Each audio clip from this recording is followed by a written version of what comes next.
যে কোনো ভাষা শিখতে গেলে বিশেষ কিছু দক্ষতার প্রয়োজন হয়। আজকে আমরা বাংলা ভাষার দুটি বিশেষ দক্ষতা সম্বন্ধে জেনে নেব। বাংলা ভাষার দক্ষতাকে মূলত দুটি ভাগে ভাগ করা হয়। একটি দক্ষতা হচ্ছে গ্রহণধর্মী, অপর দক্ষতাটি হচ্ছে প্রকাশধর্মী। গ্রহণধর্মী দক্ষতাকে আবার দুটি ভাগে ভাগ করা হয়, শ্রবণ এবং পঠন।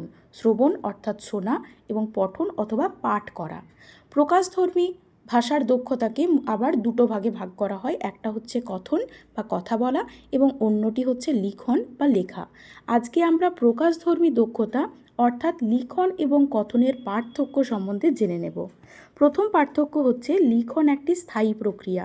কোনো বিষয় মুদ্রিত হলে তা সহজে পরিবর্তন করা যায় না, কিন্তু কথন তাৎক্ষণিক প্রক্রিয়া বিশেষ।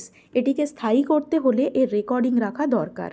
লিখনের রূপ বা ছাঁচ প্রায় একই রকম থাকে, কিন্তু কথনের ভঙ্গি মানুষ ক্ষণে ক্ষণে পরিবর্তন করতে পারে।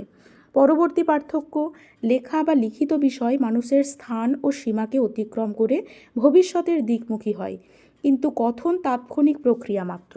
পরবর্তী পার্থক্য, লিখন একটি জটিল প্রক্রিয়া।